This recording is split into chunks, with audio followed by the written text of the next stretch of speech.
Good evening, ladies and gentlemen. Welcome to the stream. It's been a while. As way of an explanation, it's been for a few reasons, and I apologise. I only just realised it's just over 3 months since I last did a stream. So yes, it's been a long, protracted absence, mostly driven by a crazy amount of work in IRL world. We had a small scale musical, two full scale musicals with a production week in between. We had a whole bunch of assessments and then a festival, and then just one thing after another. It's been absolutely nuts, to say the least. A couple of weeks ago, I popped back home to see the family because I haven't seen them for a little while. So yeah, one thing after another. It just meant the weekends kind of disappeared. And last weekend, I was just basically getting my head together again. Plus, I've had to do an awful lot of work to my computer because the video card was dying, so I had to buy a new video card. I also upgraded the motherboard. I did a whole bunch of stuff, and so I've had to rebuild the computer and also complete the review that I've been promising for apparently months. So God knows where all that time has gone. The review obviously being for Amok. If you haven't seen it, check it out. Actually, it's kind of a fun film. It's a little bit of a funny one, is Amok. It's sort of described as a giallo, but it's not really a giallo. It doesn't have most of the tropes, but it does have a very Mario Bava kind of feel to it. And it's a little trite in some respects, but it's a heck of a lot of fun, and it's got some good twists and turns. It's a really, really cool film. And as it's been such a while since I've been around, especially with me going back home and stuff, I've got a whole bunch of pickups here, including some games and stuff like that as well. I finally got myself round to buying a decent wide angle camera lens, so now I can try my hand at Milky Way photography. And I've been playing with my C Star, which is just down here. I'll show you this thing actually.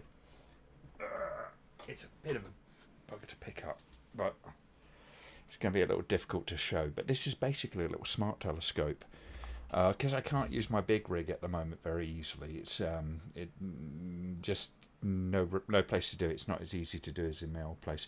Got this thing. It's really kind of cool, but I won't bore too many people with that because you're not really here for astrophotography.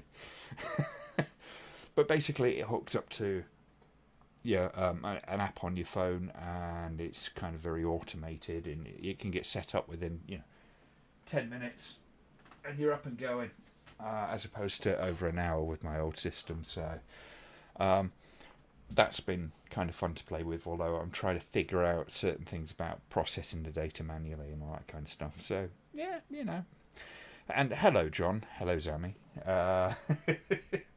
I don't know who's here at the moment. I believe Kerry is not actually going to be around tonight, or at least should be a bit later.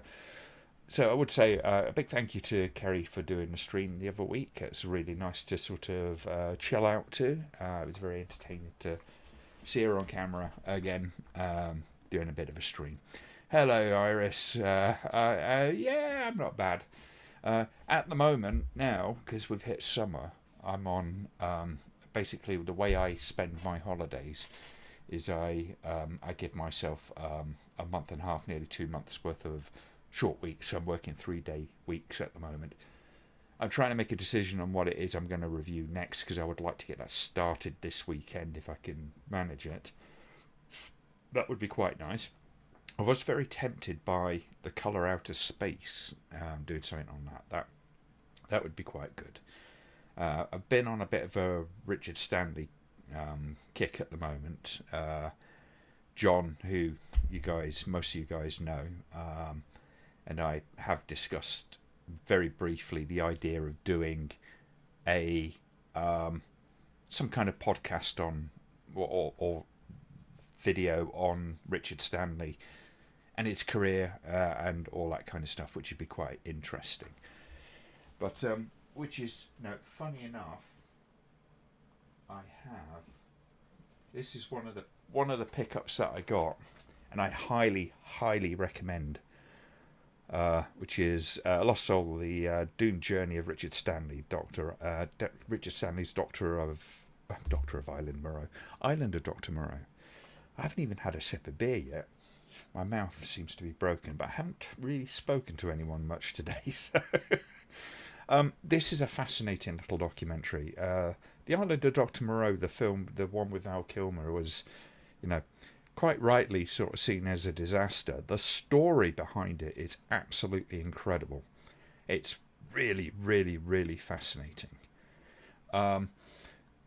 If you can get hold of this, it's easy enough to get hold of. It's on Amazon Prime for a reasonable price. I like this documentary so much that I actually I bought it on Prime, and I went out and got the physical media as well. There's some extras on here which I haven't got round to watching yet, but I will be hopefully at some point, maybe this weekend. I don't know. Richard Stanley's just a fascinating guy. He's got, there was some sort of hoo-ha and a bunch of stuff happened. I think there was some accusations, I think of domestic abuse or something like that, which doesn't seem to have gone anywhere. And he got dropped from, one of his films, I think it was Dust Devil, was due a release, and it got dropped by the production company, which was really quite sad. So definitely check that out. My setup's a little bit odd at the moment.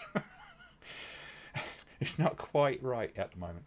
One of the things I did when I upgraded my computer was because one of my old monitors, which was my smallest, oldest monitor, the backlight on it was clearly on its way out, so I ended up having to buy a new monitor.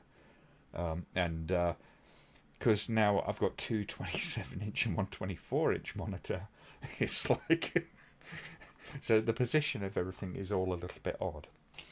I am looking into perhaps trying to find a way to get my DSLR to act as the camera, because I get a little bit sick of this thing because it's too wide in some respects.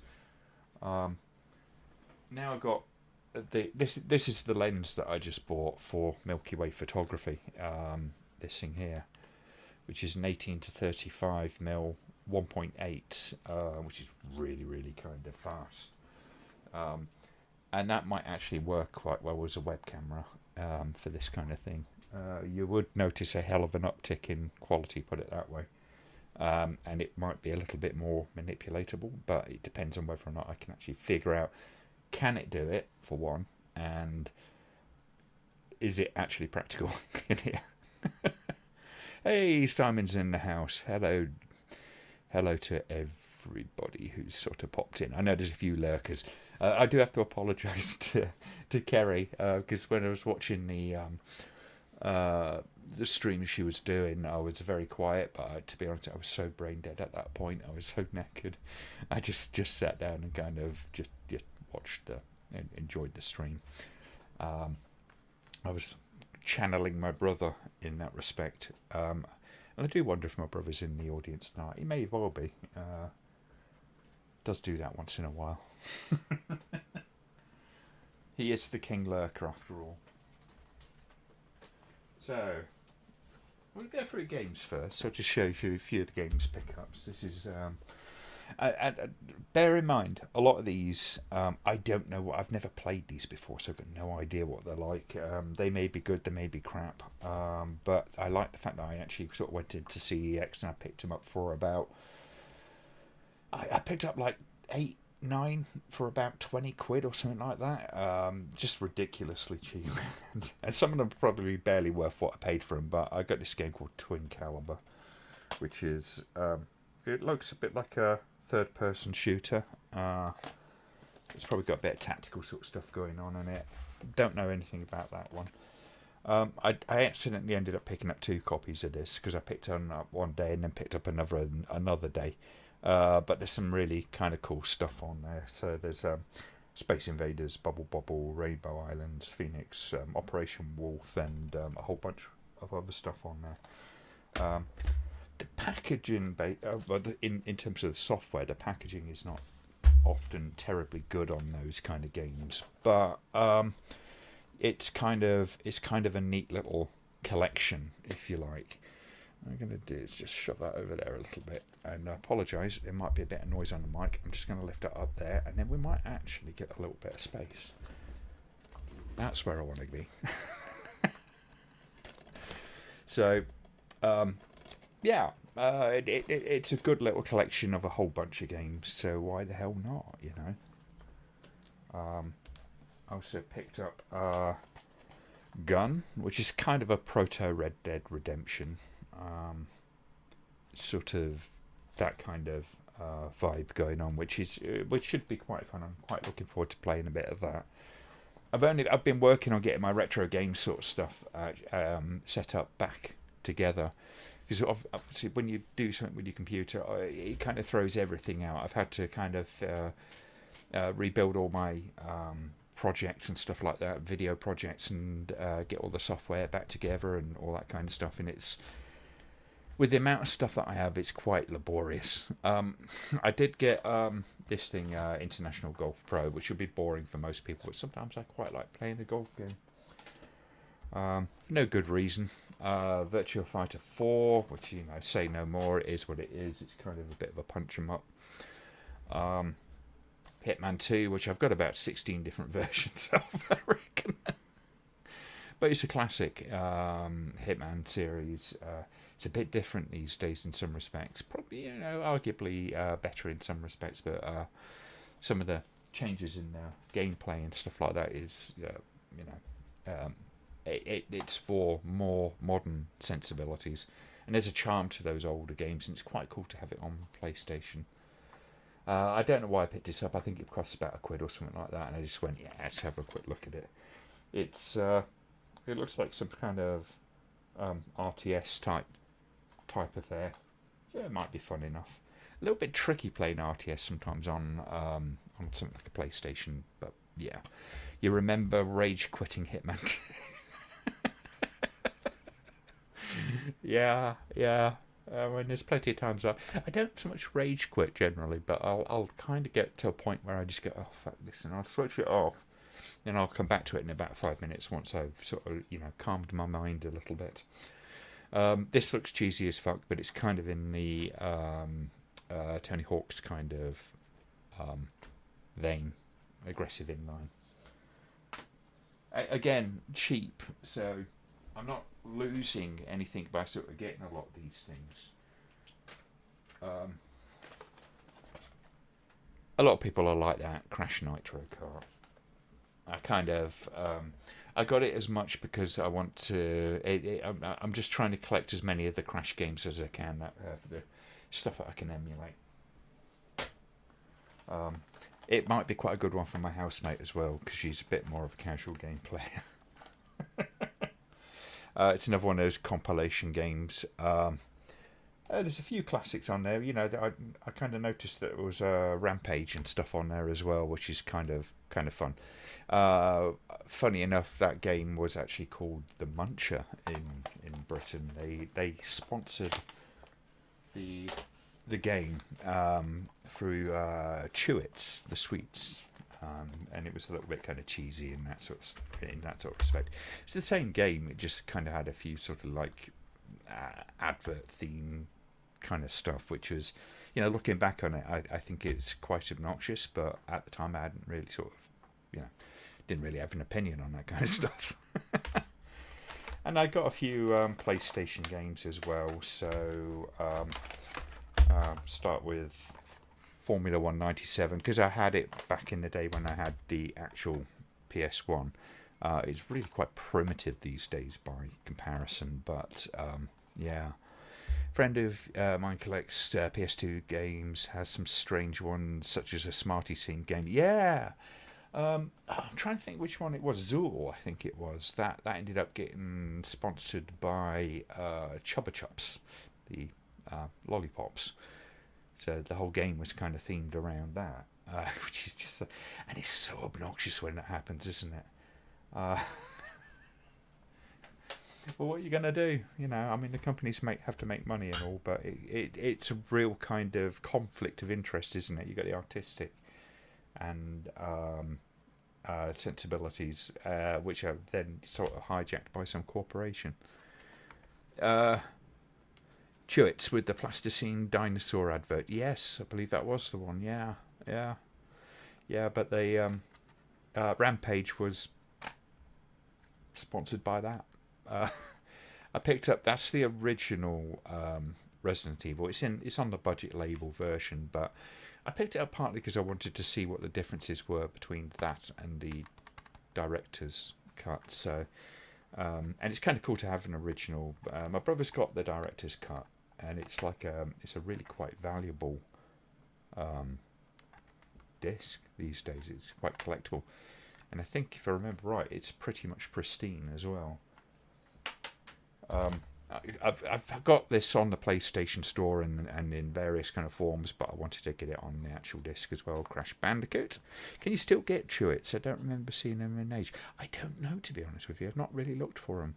They might have rebranded them by this point. But yeah, Crash Bandicoot. I wanted to get hold of a copy of the actual physical disc. I've got it on the PlayStation Store, so I could already play it, and I've also got the Insane trilogy because that's actually quite good. But getting hold of that was like, yeah, I'd like to have it actually on the disc as well. A bit of an odd one. I think I might have shown it before, but Ubik, which I got basically because I'd heard it was a terrible, terrible, terrible game. Like some people considered it one of the worst, and it didn't cost me that much to buy. So I picked it up out of interest more than anything like that. And I played a little bit of it. It was a bit like the controls for it are a bit balked, to say the least. But yeah, it's I wouldn't say it was necessarily the worst I've ever played, but it's one of the biggest problems with it is load times because it's constantly stopping and having to load and all that kind of stuff. So it's not optimized terribly well. Just gonna distract you while I try to get a little bit of the sticker off the front of this because thanks CEX. But I did pick up Doom on the PlayStation 1 as well, which is generally regarded as not a very good version, but there are some interesting and redeeming factors of it, so I thought I'd pick it up and give it a look. Dear. Gone the way space does text and miles and spangles, although I think someone did bring spangles back in the early noughties, yeah. Still got your original Platinum Crash Bandicoot from 97, got the passwords written by pen on the back of the front cover. Yes, that was always a fun era, especially it was like Master System and stuff like that, and you'd have to have a save code, and it was like about 20 bloody figures long, and you'd have to put it in with a control pad. It just took forever. People sort of like going, why do you have to put such a big code in? It's like, well, that's kind of like what restores your game. It's not necessarily a security thing. But yeah. Kerry, oh hello Kerry. You loved Doom for PS1. I'm still going to, because I'm still trying to sort out my emulators and all that kind of stuff. It's all part of this rebuild. Every time I do a rebuild on my computer, it takes me about 3 months to get everything settled back in. Oh dear. Don't know how long you're going to be here. You do what you need to do, Kerry. It's we're all casual here. It's all chilled. There's no set schedules for people to attend, and you can come and go as you will. I'm quite excited to start a new review. I have to say, there's I will have a look at that comment. It was one up there. Where was it? Upstream Colour. I don't think I've ever heard of that. Upstream Colour. Okay. I will check that out in a little while and see what's going on. Your biggest PS1 memory was Dino Crisis. I think the one that struck me the one that made me want to get a PS1. There was two games actually.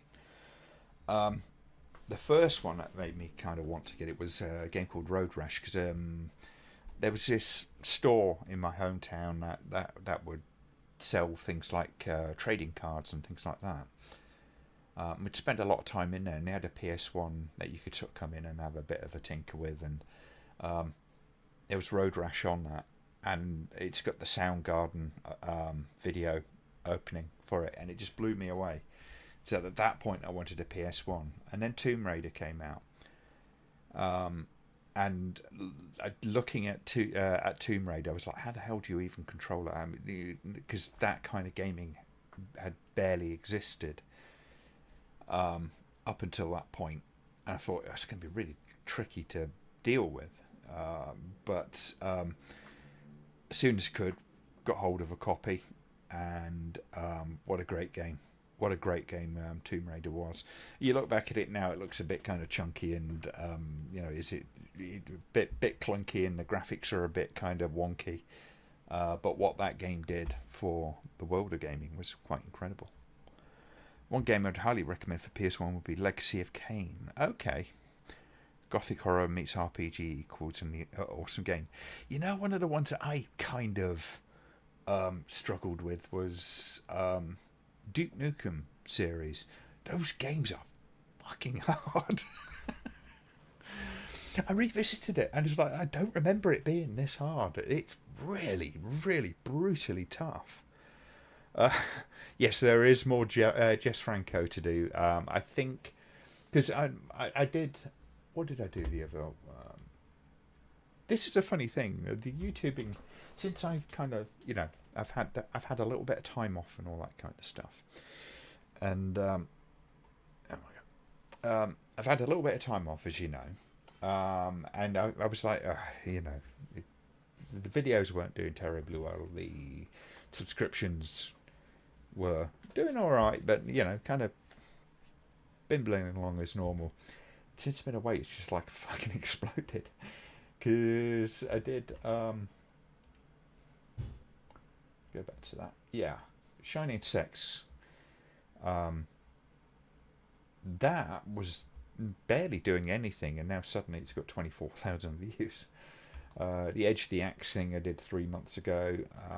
That's got 2,800 views. Justine is sitting at 9.2. And I'm up to 26.4 thousand subscribers as well. So all that kind of stuff's really kind of I seem to have got some sort of little bump. It happens occasionally. It just happens at the weirdest times. It's not very easy to kind of figure out why necessarily. But people seem to be tuning in for whatever reason, and I'm grateful for that. First games I got on PS1, aside from the demo one discs, were Parappa the Rapper. Yeah, everybody kind of raves about that game, and I'd never got it. It's not to say that I think it's crap. It's just I never quite understood what resonated with people about that game. It's a very odd game. Very odd looking game, and maybe that was it. Maybe it was just because it was really eye catching. I always found it a bit of a strange one, but if you love it, you love it. Great. Would not take that away from you, and I'm certainly not going to say it's crap. It's just it's never quite grabbed me in the same way as it does apparently a lot of people. V-Rally, okay. Crash Bandicoot, of course, and Disney's Hercules. Yeah, the Disney games were quite big on PS1. I have actually got a second channel. It's actually a third channel. So I've got another channel as well, which I haven't done anything with for years, so I wouldn't worry too much about it. But Cynical Gaming, I think I called it, which I'm still sort of deciding whether or not I'm going to do anything with it, what I'm going to do with it.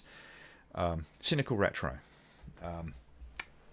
So that's something that maybe I'll, if I'm feeling a bit kind of like in the mood for it, I will crack open the emulator and start a stream on something on there. in case anyone's interested. And I know that I've done a couple of games nights on here and stuff like that, but people haven't really. Some people really don't kind of like it here. They don't like that mix of something that they like, that they're interested in, something that they're not interested in. So yeah, it'll be over there, and I'm gonna decide, at some point what I'm gonna do with it, if anything. It could be fun. It could be fun. I do like my retro games, and it could be a entertaining sort of thing. I mean, the one thing that really kind of makes me a little bit sort of hesitant is I'm not the greatest gamer in the world and all that kind of stuff. I'm not like, one of these super exploit kind of guys like the single Brit or anything like that. I'm very kind of just suck it and see, play it and see how I get on kind of thing.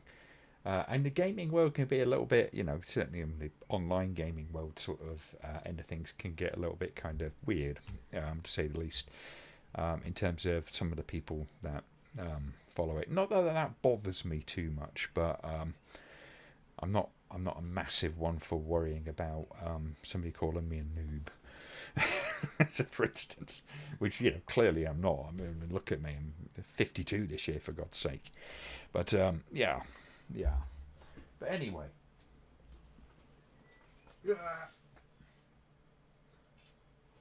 films. So got a bunch of films over the months that I've been away, but I picked up a copy of The Batman.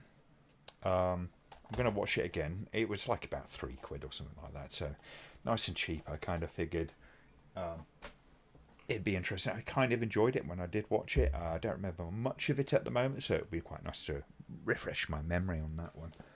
I think it was quite a surprising one. It was a very divisive one as well. There's a lot of people really kind of struggled with the idea of who was playing Batman and stuff like that. And it's a very different look and feel, very different sort of aim to what's going on.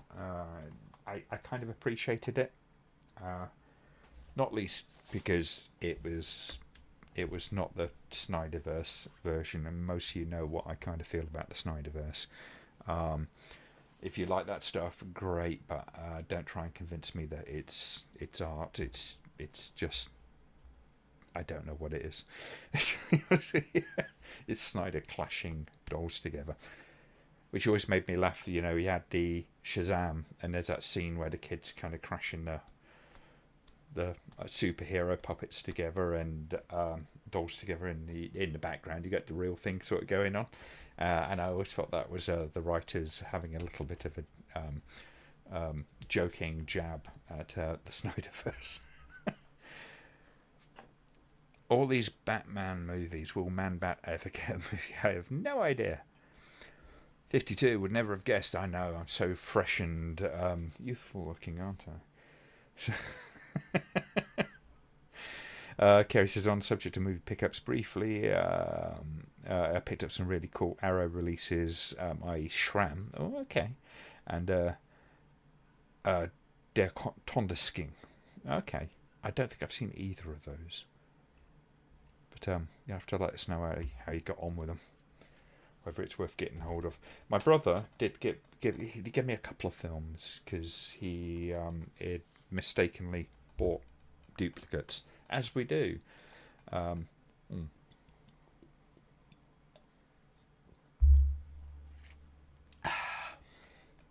Nice. So I got this. This is one of them from my brother. The Happiness of the Katakuris. He seems to think it's a very good film.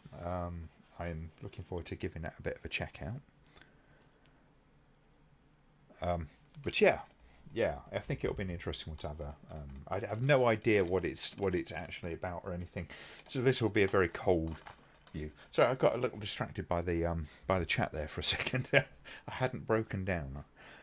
Last console I got was PS2 throughout my Amiga when it green screened. Found out it was probably due to a leaky battery and could be repaired. Yes, I think a few people have made those kind of mistakes in the past. It's just hopefully you get it early enough. Anything with a battery that leaks, it's It's not necessarily fatal. Certainly you can get in there and clean up the joints, and it's only really when it gets left there for a long time it eats through traces and stuff, which is not good. If James Gunn has his way, Durham probably not. John probably not likely. Okay. Right. I don't know what to think with the James Gunn thing. I like James Gunn, generally speaking. It'll be interesting to see what he does. But it doesn't seem to be going down very well at the moment, does it? For me, the one true Batman is Adam West, yes. And why not? I did pick up Raw Deal, because that was like super cheap. And, funny enough, I hadn't seen this before, so my brother and I sat down and watched this. It's very entertaining. It is absolutely hokey as hell. And you know what? What surprised me as much as anything else was how incredibly violent this film is. Because it's got that very cheesy 80s kind of thing going on, but it does not hold back on certain scenes. It was very enjoyable. Sometimes, I haven't felt that way about watching one of those kind of films since for quite some time. Apologies because I haven't gotten all the stickers off of that, but I did get to pick up the Blu-ray of The Blob as well, because my brother hadn't seen it. So we sat down and watched the original, The Blob.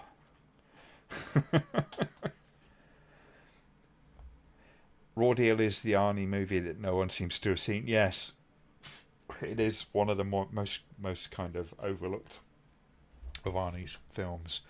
I highly recommend, if you can find it cheap enough, definitely just because it will sort of give you that feeling of being back in the day, watching that film. It is absolutely of that time. It's got the same kind of vibe as something like Commando, where you got that absolute sort of cheesy 80s humour, action movie humour, coupled with people getting decapitated with circular saw blades or scalped with circular saw blades and shit like that. So the violence is absolutely it's completely over the top, along with this cheesy humour. And I've forgotten how that felt. I must admit I'd forgotten how that felt until I rewatched that. It was quite good fun. It's not to say that it's the best Arnie film by any means. Probably, objectively it's not, but like I say, like you say, it's often overlooked. So if you haven't seen it, go pick it up. It's done, and that's actually quite a good version. That's a Studio Canal version, Blu-ray. Picked it up cheap in CEX, and I think it was like £1 or £2, or £3. I think it was £3. So yeah, that and the Pumping Iron documentary, yes. And I'm gomming in the gym. Oh dear. I've revisited The Great Silence last night. Utterly brilliant Western. I have not watched it, but I'm kind of in the mood for a Western, because I've got Once Upon a Time in the West sat over there. I was about to rewatch that at some point very soon. Final comic book movie I saw in the theatre was Batman vs Superman in 2016. You laughed quite loud during Superman's funeral. Dear, oh dear. It was not a great film. My brother and I did watch, because I was visiting my girlfriend up in Cumbria, girlfriend at the time, and my brother came up with me, and we went to watch the first of the Superman films. That was kind of like the modern series, the Snyderverse ones. And we did both. We walked out and we just looked at each other absolutely dumbfounded. When we could not decide whether we enjoyed it or not. And that's not a good sign when you sat there going, was that all right? It's just its abiding memory of kind of like, just trying to figure out whether or not it was actually a good film or not. When you have that feeling about a film like that, your gut instinct should probably be that if you're that confused about whether you enjoyed it, you probably didn't.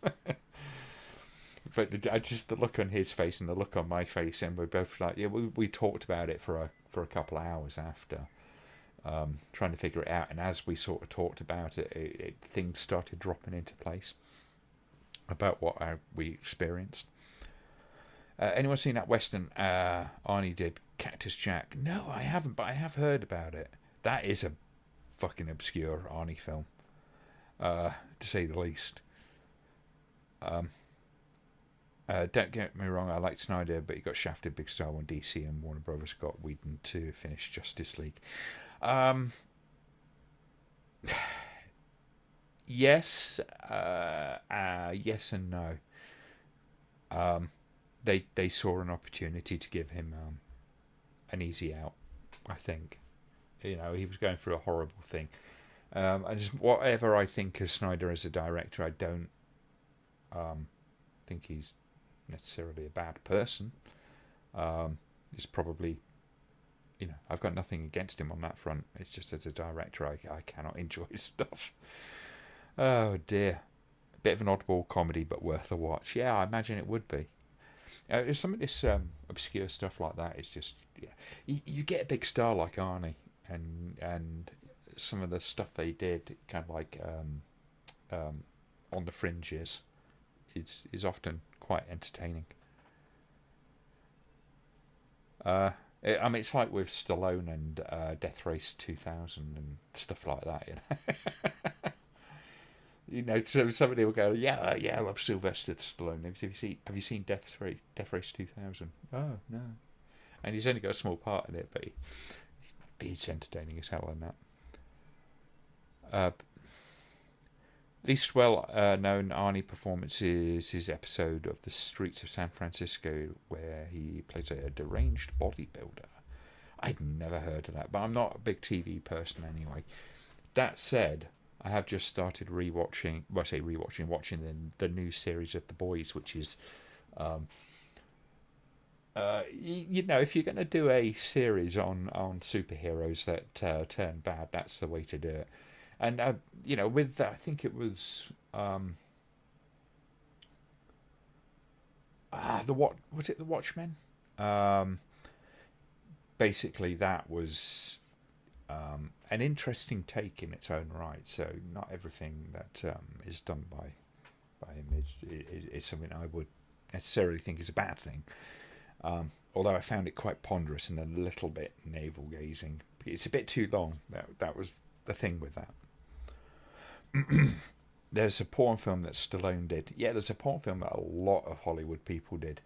It's one of the open secrets with Hollywood, is the films they did before they were famous. You look at something like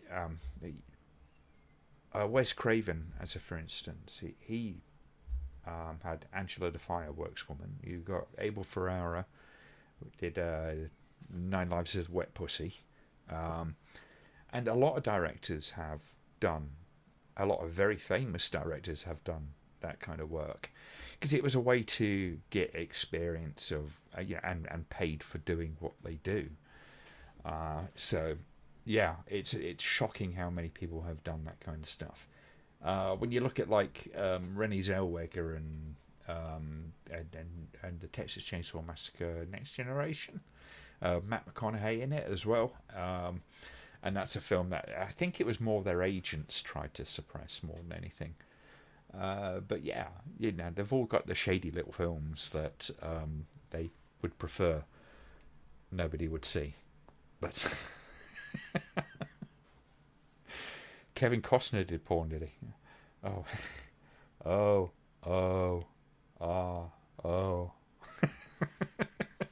See, I don't think Kevin Costner's necessarily a bad actor, but the guy does not emote. It's very, very rare that he does anyway. Just looked up Cactus Jack. You know what? I'm gonna Google it myself. I have heard of it, and I think I have seen it around, but I've never got around to watching it.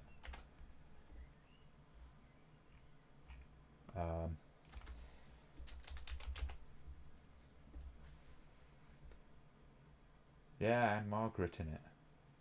Is Cactus Jack a movie? Yes, it is. Can you actually get it on DVD or something now? Or Blu-ray? Oh, okay. Yes, you can. Might be worth a watch. Holly Hunter is a blink and miss it roll in the burner. Yes. There was a few people, few big names, or soon to be big names in that film. A whole bunch of them. Quite surprising. Viggo Mortensen did Texas Chainsaw 3. Yeah.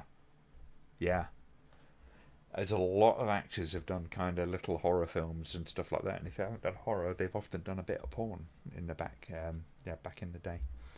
It's kind of funny. I did pick up this one, and some of you already know what my opinion is of this film, but it was a fairly cheap copy, and I wanted to give it a closer watch, because there's been a few video essays and stuff like that. There's a few that I follow, and I can't remember the name off the top of my head. I wish I could. I think it's a Close Edit or something like that. Has done a long-running series on various things. I think it was him that covered Close Encounters. Somebody covered it, and I thought it was such an interesting take that I decided to actually get hold of the Blu-ray of it and give it a watch. Close Encounters I've always considered to be a very visually breathtaking film, but a kind of nonsensical story. That sort of just it feels like it sort of builds slowly builds to something, then there's a sudden rush, and then all of a sudden the credits are rolling, and that was it. I have the DVD of Close Encounters, but never watched. It's worth a watch. Because however I feel about it, it is still one of those landmark films in kind of science fiction. So definitely, take time out to watch it. You may or may not enjoy it. You may find stuff to appreciate about it at the very least. But I don't really. I try not to hold with that whole kind of like, just because I haven't enjoyed it in the past, I won't give it another chance. Or I think it's like the 2001 kind of response. The response to 2001. You had like Confused Matthew, who would basically say this film is about nothing, and I've heard that argument so many times to the point that somebody tried to tell me that online.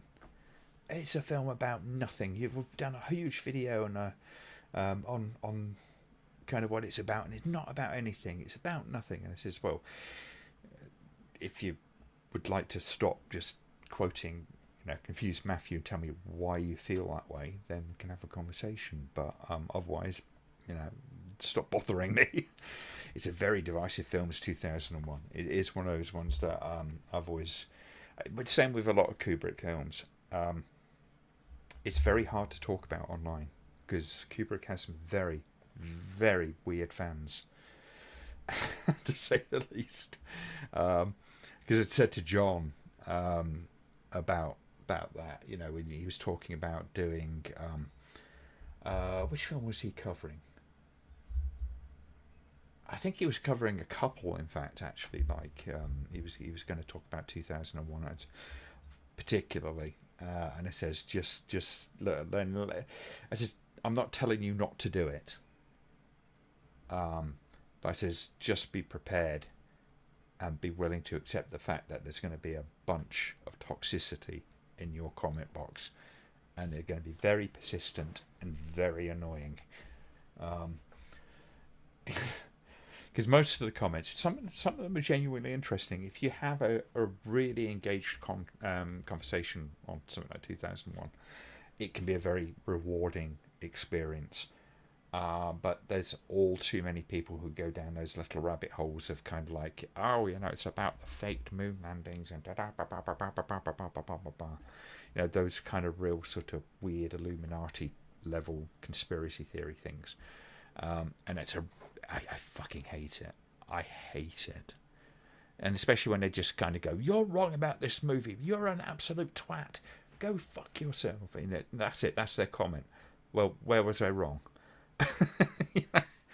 Give me a hint. Help me out here. Help this person who clearly knows nothing about films to understand where it is I went wrong, because then maybe I'll be able to better myself. Kubrick's fans under Shining ignore many of the continuity errors in his other films. Yes, absolutely. It's there's this idea amongst the real kind of hardcore Kubrick fans that Kubrick never made a mistake, and even he disputed that. He was not perfect as a filmmaker, but he made damn good films. He was obsessive about certain things, but and obsessive about putting details into films, but it didn't mean that he wasn't human, and that things. He had a massive team of people around him. They can make mistakes as well. These things work their ways into films. It's a part of the charm of films. It's part of the charm of any art is its flaws. That's what makes these individual things unique. There is no such thing as the perfect film. Quite apart from the whole sort of beauty is in the eye of the beholder kind of thing, or the death of the author. So, films are not ever going to be infallible, and neither is a director. There are no perfect directors. They're just directors who make good films, directors who make bad films, some who make bad films that are actually quite good for some weird reason, and some who make very good films that are bad for other reasons. Close Encounters is a good film that is actually quite bad in some respects, in plenty of respects. It's a good film in terms of its production values, its performances, some of the writing. The writing gets a little bit lost along the way, but the visuals are incredible, the sound is incredible, the production design is incredible, the cast is incredible, but still it's this kind of weirdly broken film. But then you'll get something like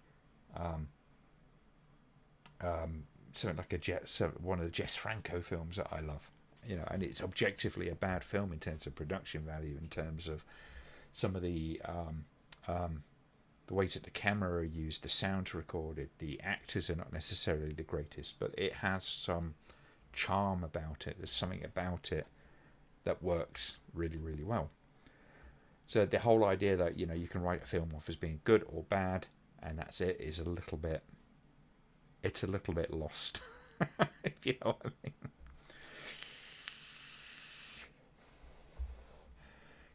Oh dear. I mean, one of the big ones, John, was, I think, with The Shining, was people kind of sat down and tried to map out the hotel, and they said, like, there's an external window in the office and there shouldn't be one there. And they go, that's deliberate. I don't think it is. I don't think it was. I think it was just they hadn't gone that deep into the physical layout of the building, and they made a mistake. I think it's an oversight. It is possible that Kubrick could have done it the other way, done it deliberately as a disorientation thing. But the fact that it took somebody really paying attention to even notice, I mean really paying attention to the point of obsession, makes me think that if it was designed to be that, it was probably unsuccessful. I don't think it would have even subconsciously affected anybody. Kubrick's fans will tarnish his legacy, though for me Clockwork Orange is his masterpiece. It is a hell of a film. It had a reputation when I was growing up as banned. No, it wasn't the case. You're quite right. It was not the case. It was banned, but it was banned by Kubrick himself. It wasn't banned by the BBFC, and that was in response to some weirdos going around to his house and things like that, basically dressed up as the Droogs. The saddest thing about Kubrick's fans when they do that kind of stuff tends to be that it destroys a lot of it muddies a lot of discussion. It discourages a lot of discussion. I'd have probably talked about several of his films, maybe going into The Shining a lot more into 2001. But dealing with the fans is just an absolute headache. To the point now I just go, do I really want that? Is it worth it?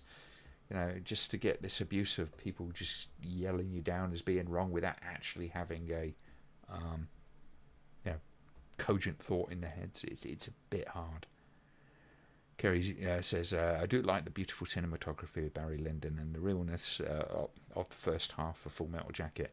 Yeah, that's a really cool film as well. That'd be a really good one to write about in terms of sort of like the psychological bent within it. Because it is a fascinating film. It's absolutely fascinating. Clockwork Orange is a huge social commentary, as is Burgess's novel. Yes, I have read the novel as well a few times. It's very hard to read because it's done in Nadsat.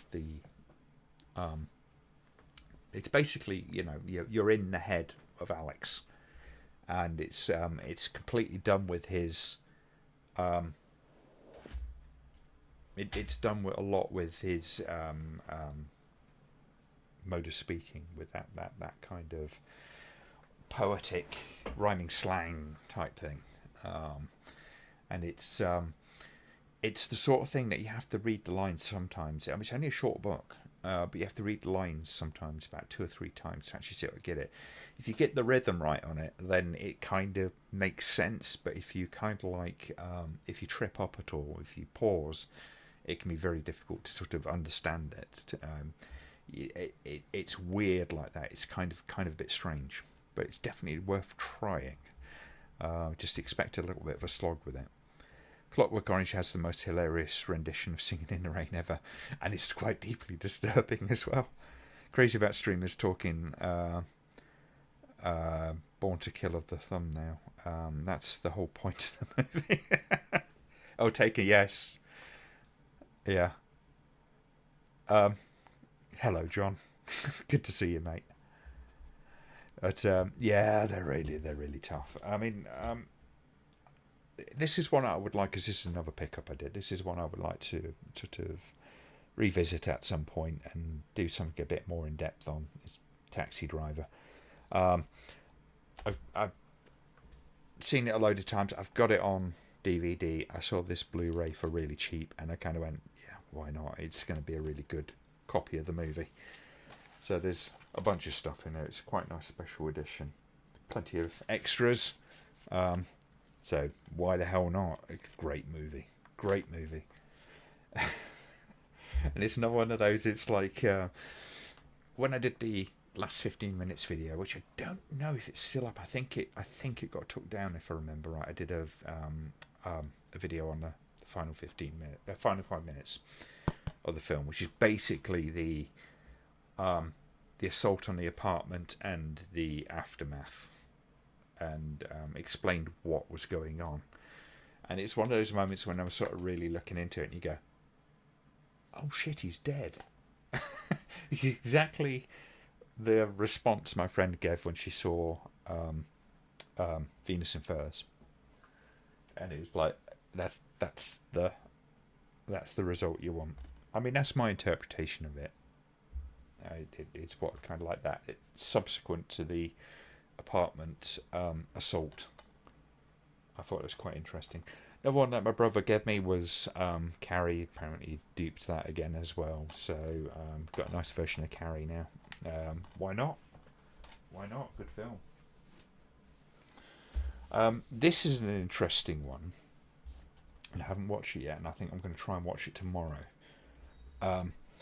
This film had quite an influence on several big Hollywood directors, and it had an influence on one film in particular. This is a film called Gunga Din. Now, this film features kind of like, you know, heroes, villains, thuggy cults, and temples in the middle of the jungle. And can you guess which film it particularly influenced? Because everything from kind of the set design and all that kind of stuff from this particular film, a lot of it came from here. So, it was not the easiest film to get hold of. You can get hold of it, but there are expensive copies of this. I didn't pay too much for it. Can anybody guess which one it is? Which film it is? Reminds me, John Hinckley has a YouTube channel. He plays guitar. Really? Okay.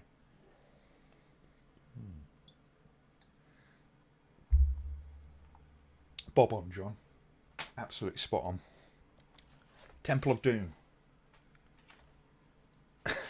Passage to India. Temple of Doom. Very, very heavily influenced by this. The villains, the sets, the locations, the kind of adventure. Though this is more of a war type thing. The story's not the same.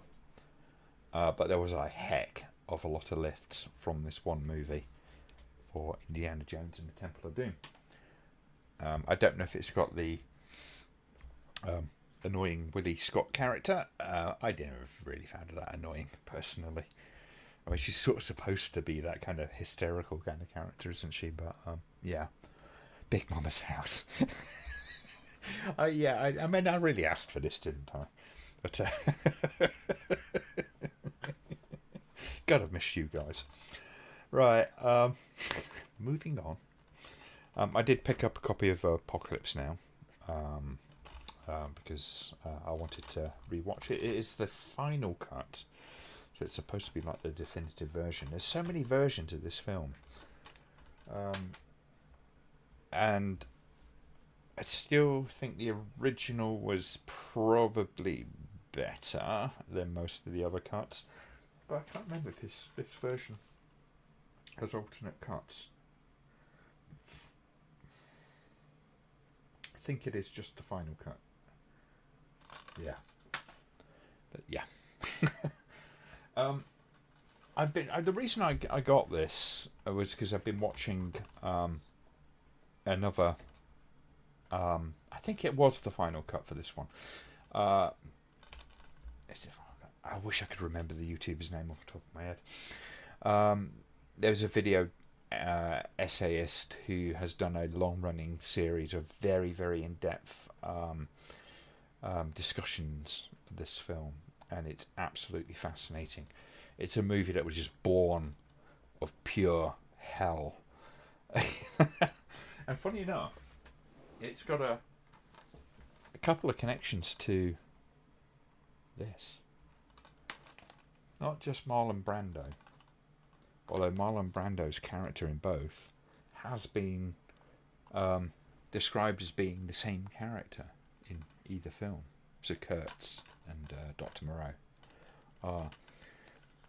have often been equated as being plagiarism from Hearts of Darkness, which is what Apocalypse Now is based on. And that's quite fascinating in its own right. So at some point I've got to get the Island of Dr. Moreau, the Val Kilmer one. It's quite funny because Val Kilmer comes off as being a complete and utter cunt in the documentary. He was not a very well behaved guy at the time. But neither was Marlon Brando. But Marlon Brando in Dr. Moreau ended up, comes across as being like, he's just fucking with everyone just for fun. He doesn't sound quite so malicious, more like he's just like kind of particularly fucking with Val Kilmer. Because apparently Richard Stanley and him sort of saw a lot more eye to eye.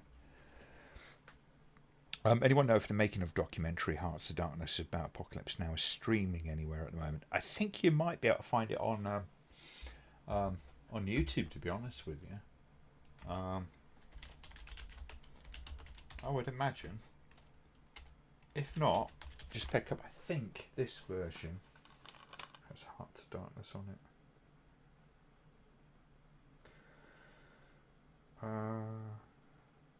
It'll be on one of the Blu-rays. They have, yes, it's on this one. So this one is the Studio Canal edition. I don't think it's massively expensive. That has Hearts of Darkness on it. If you want to get hold of a copy. There does appear to be some stuff on there. I think it might be Cinema Tyler. That was the guy I was thinking about. Yes. Cinema Tyler. One word. That's the YouTuber that's been doing the video essays on Apocalypse Now, and some other stuff. It's very, very good stuff. Quite, they're pretty meaty videos, to say the least. The Val Kilmer version of Dr. Moreau isn't actually bad. It's just not particularly memorable. Yes, yeah, that's pretty much the vibe I got. Yeah, I think with that film, the most interesting thing about it is the story about, behind the scenes. But yeah, fun to do an in-depth Kubrick-style deep analysis of the run-of-the-mill movie such as White Chicks or Friday the 13th Part 5. You know what? I mean, that is actually quite a fun thing to do. It's just sort of like really kind of mess around with that stuff. Kat says, you look good with the beard and shaved head, Glenn. Thank you very much. I got Movembered last November. I need a bit of a shave again. But yeah, it's a little bit more forgiving in the summer. It's getting hot again now. It's quite warm in here tonight. Such is the way of summer. It's been a weird summer though, hasn't it? Weather-wise, it's just been all over the goddamn place. Very underwhelming. Not that I mind. Believe it or not, Rob Hager is a big fan of White Chicks. I'd find that highly amusing if that's true. Another pickup. I can't remember if I showed you that or not, but I got I Miss You, Hugs and Kisses. One of the hard video nasties to get hold of for the longest time. I ended up getting hold of a copy of the VHS, and it was the Drop Dead Dearest title instead of I Miss You, Hugs and Kisses. And that, apart from anything else, to be released in Britain, they did that partly because trying to go, okay, look, I Miss You, Hugs and Kisses isn't that bad a movie. Can we get it resubmitted? Generally, James Furman would have went, no. And if for the longest time, the BBFC did not like reiterating or revisiting old bands, particularly when it was involved with the video nasties and all that kind of stuff. But finally, there's, I Miss You, Hugs and Kisses. There's an actual Blu-ray edition out. And definitely worth getting hold of if you are a completist for the video nasties. This may seem random, but I think it's kind of fucked up to cry over dirty drawings of cartoon character and dismiss or be sessions. What are you talking about? Oh, what? White Chicks. Yeah. I mean, yes, it is quite random. But yeah, I Miss You, Hugs and Kisses. If you're interested, it's around. And quite a good edition as well. And it's got the director's other film on. The interesting thing about this film, and the director in particular, is it is very much a advocacy piece, is I Miss You, Hugs and Kisses. Because the director, I think, believed that the guy involved, the real life guy, was wronged in some way. And I think that, the opinion has changed since then, because it turns out there was a whole bunch of other stuff this guy was up to as well, and he probably did actually knock her off. But there's another film in here on a second disc, which actually kind of is an earlier one, I want to say, but of a similar kind of vibe. Advocacy piece for somebody who the director suspected was done wrong. And speaking of which, I've also got Butcher Baker Nightmare Maker, because that's finally come out again. Another hard one to get hold of, and I think Simon. No, actually, no. I know how I got this. I ended up getting the US VHS of this under the title Night Warning. So that was the version that I had, was the US VHS. So now it's actually out again. It's taken forever because I remember hearing about this 6-7 years ago.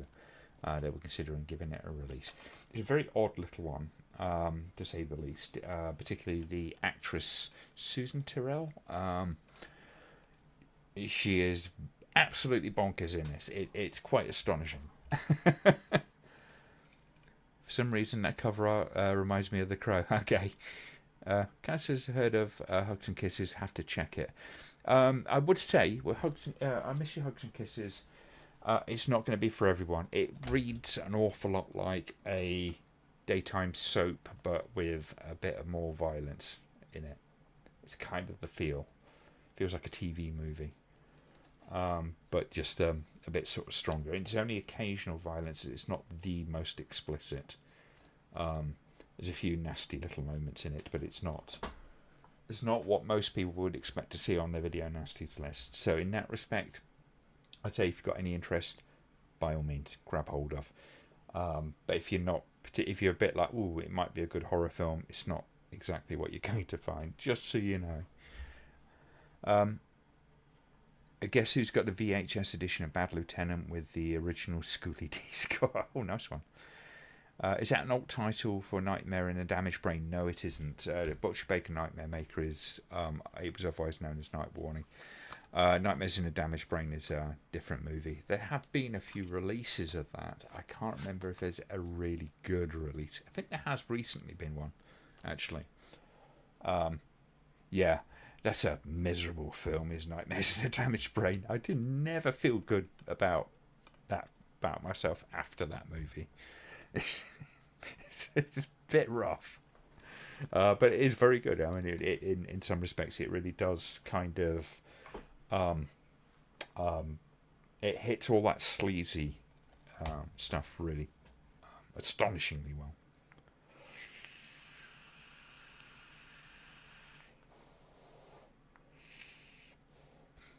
After getting a Missy Hugs and Kisses, thought, hooray, my Nasties collection is complete, but now they keep releasing better versions of titles that I already have.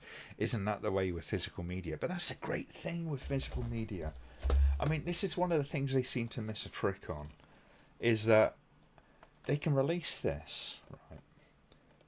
Even if this was public domain, they could release it and they just keep releasing it with different stuff.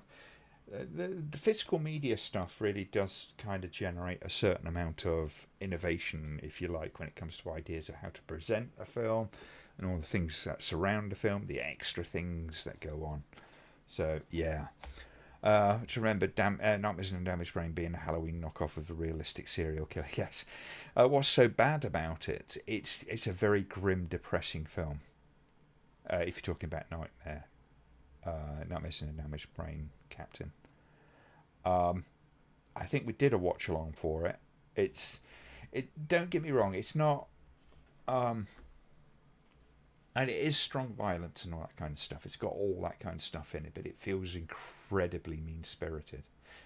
And that's because it really is a mean-spirited film. And that's not to say that makes the film not worth watching, or something you should advise people not to watch. But it's not a feel-good film. In some, you get something like Friday the 13th, and it's just it's basically slapstick. It's fun. It's silly. That's kind of what it's designed to be. Nightmares in a Damaged Brain just feels sleazy as fuck and dirty, and you need to have a shower after watching it. Yeah. But by all means, watch it. It's a fairly interesting film in some respects. But going back to Butcher Baker Nightmare Maker, that is a really nice version. So haven't watched this version yet. It's been, I think the last time I saw this film was when I reviewed it years ago. So that's another one. I've got a couple of films I've got to watch this weekend. I've got to really kind of sit down and catch up with a few. Because I did that while I was back with my brother. We just sat and watched a load of movies, and it was good fun. I did pick up, and this will make some people groan a bit, but I picked up Tenet as well, because I saw this during the COVID time at the cinema. It was when they just reopened the cinemas, and I wasn't exactly blown away by it. It was cheap though, so I picked it up and I went, okay, we'll give it its day in court. I kind of get the feeling it is a pretty broken film, even if you kind of sit down and give it all the time in the world. But yeah, it lacks the cinematography of Night of the Bloody Apes. Now there was a movie that's one that really hasn't been given an awful lot of love in terms of releases. It's usually packaged in kind of like a DVD, a cheap DVD box with one or two other movies.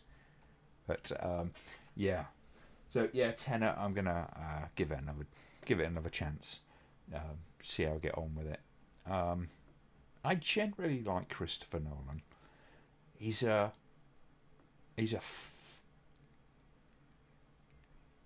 films don't always make sense, not in a literal sense, and sometimes they're not supposed to. And it's somebody kind of like I was talking, I think, about Inception. Yeah, that's right. I was talking about Inception. Because somebody was saying, oh, I don't like it when movies leave you kind of at a full resolution, when they leave you sort of dangling on something. I says, well, Inception does that with the spinning top. You don't see whether it falls over or not. And it says the reason why it does that is because it doesn't matter if it falls over or not. It's not what the film's about. It's this MacGuffin. It's this thing that the character's chasing throughout the movie. This idea, this confirmation of the world around him. When the world he's in is very much shaped by the fact that he can't move on from his wife's death.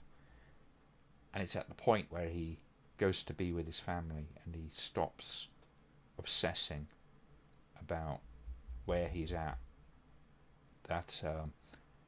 That is the conclusion. That's the point of the movie.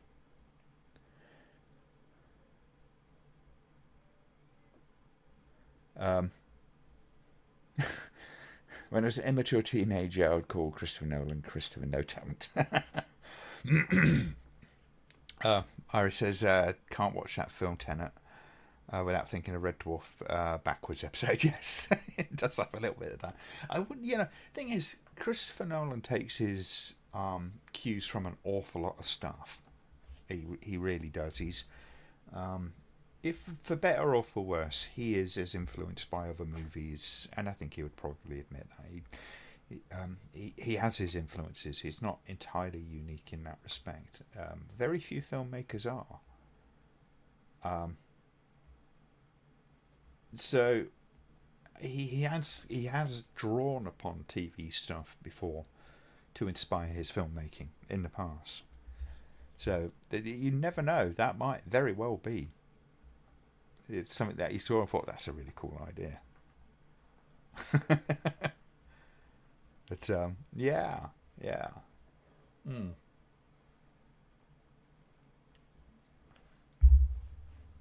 But that's more or less what I've got just recently. So I've got a bunch of stuff that I've got to sit down and watch, which is kind of cool. And some cool games to play. More than enough stuff to keep me entertained for quite some time.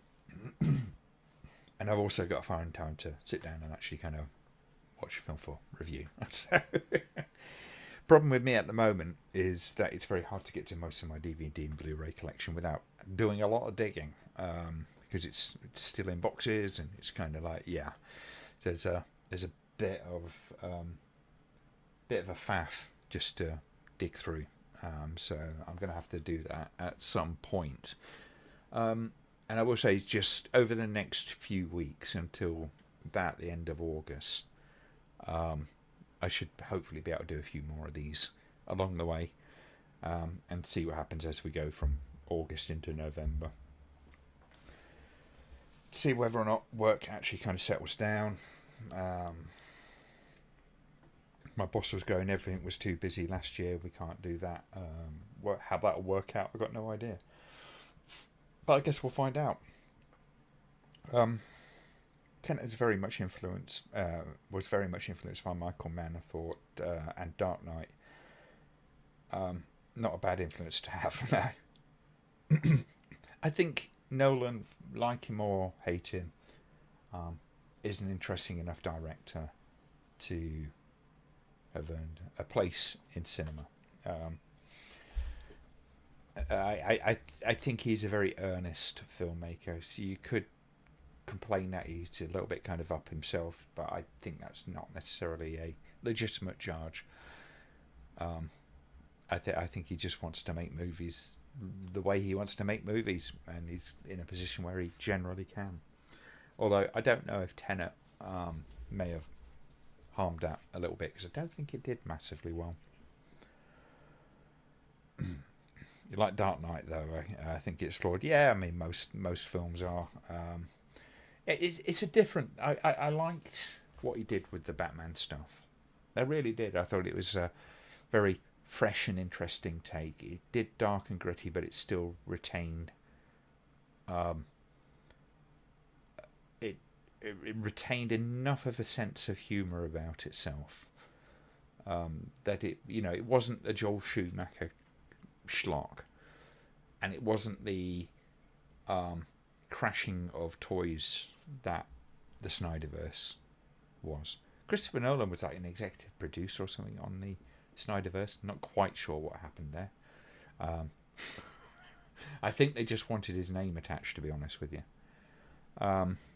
But yeah, it was serious enough and it was dark enough, but it wasn't miserable.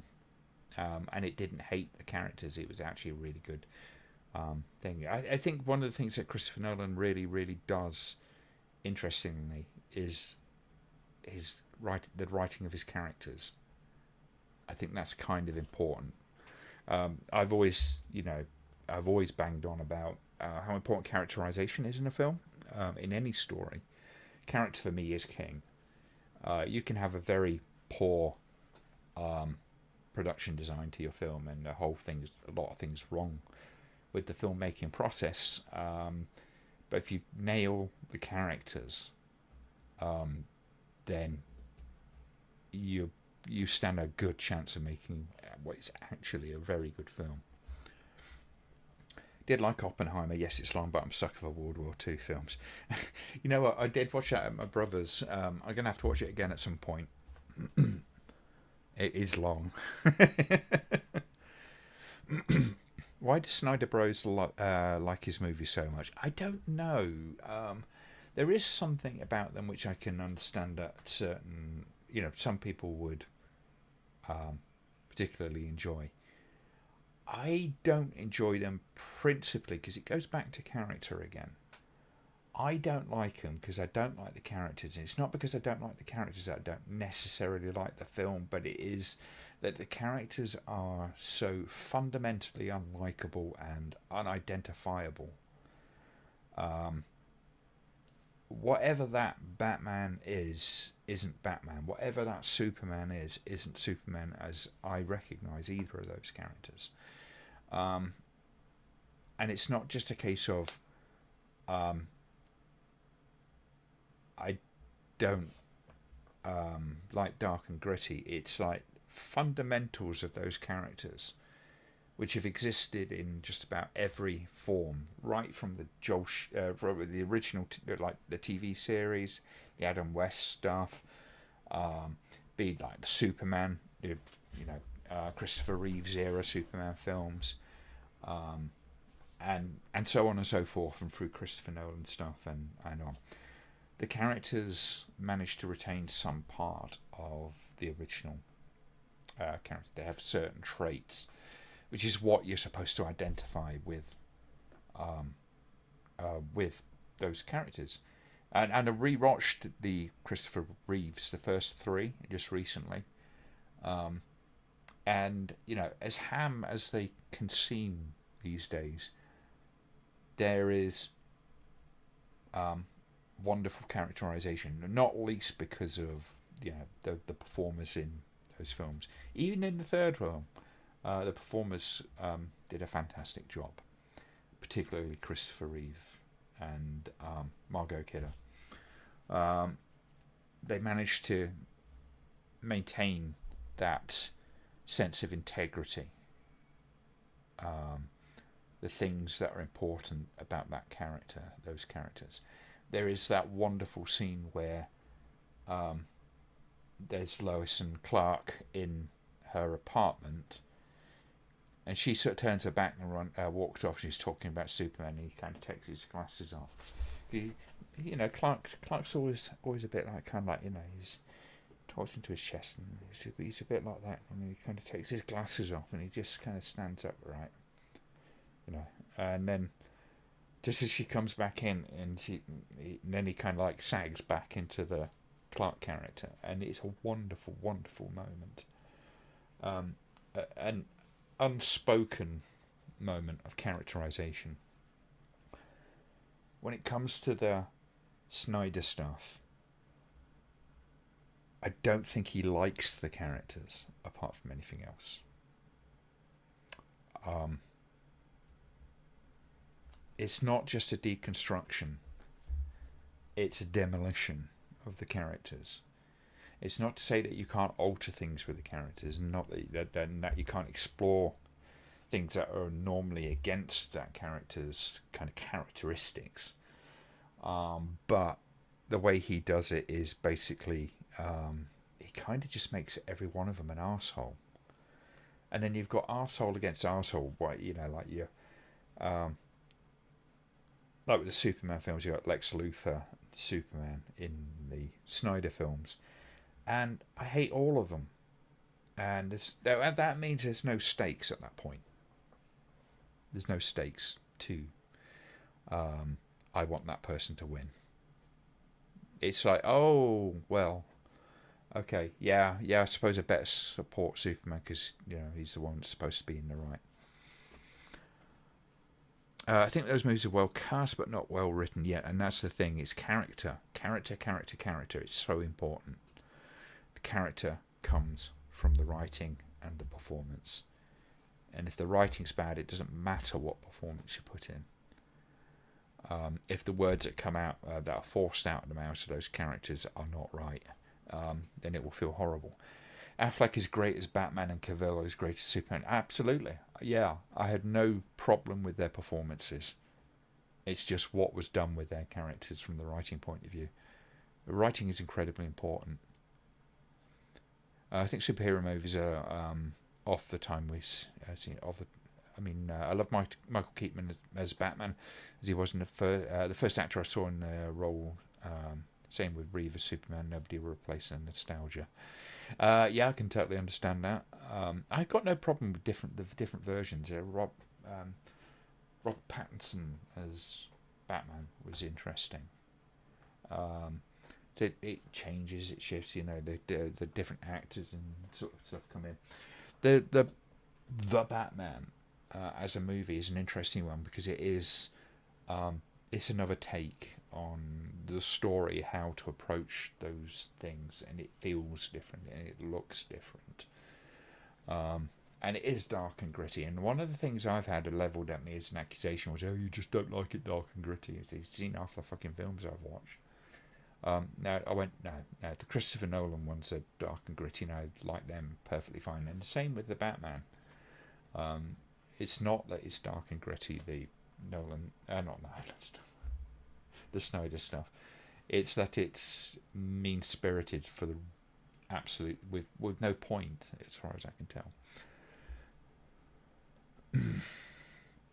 Dear, oh dear. Keaton should have been Professor X in X-Men 2000. That could have been interesting. Alternate castings are always kind of an interesting little thing to explore. But it's also a little bit of a fool's errand because it's like it's not happened. We've got no way to compare it. It'd be interesting. The Batman felt like just another sequel to the Nolan films. I'd say I can understand where you're coming from a little bit on that, but I would disagree. There are some things which kind of tie it closer to the Nolan films than they are the Snyder films.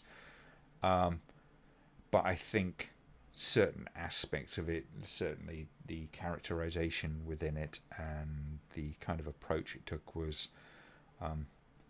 probably, I mean, one of the things you could complain about it is really downbeat, but it's downbeat with a, purpose and reason. Looking forward to seeing Deadpool versus Wolverine. Yeah, it could be fun. It could be fun. Those two guys have a lot of chemistry, and that makes a massive amount of difference when it comes to a movie. One thing I do think was good for the Batman was they made the Riddler and the Penguin pretty decent. Yeah, there was a bit more of a emphasis on something other than the Joker, and I think that was important. It's like with the games. The Joker is a great character and all, but it's like every game ends up getting dominated by the Joker. Which in some respects is quite fun, but in other respects you go, there's some interesting characters out there if you wish to explore them. But that's one of the things I've got to rewatch it again because it's been a while since I've seen it and I don't remember too much of it. I think the last time I saw it was at my brother's quite a while ago. Yeah. The Riddler was cool. Yeah, and I think if you remember right, the Joker just appears in a very, very, very brief moment.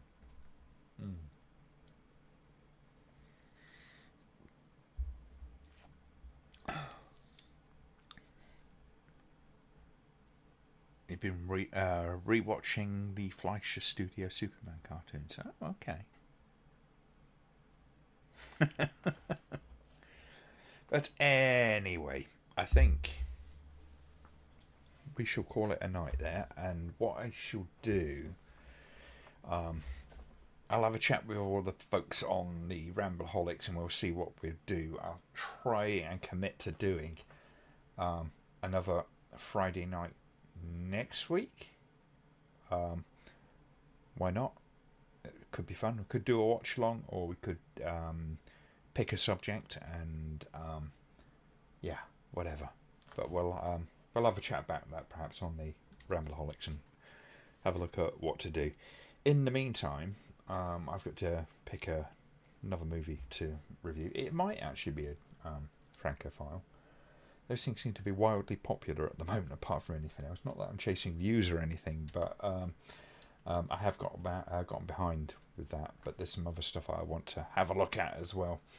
But I would absolutely let you know what I'm doing as soon as I can, and I will try to get that started writing hopefully this week if I can get my arse in gear and stop playing Satisfactory, because that game is swallowing up my life at the moment.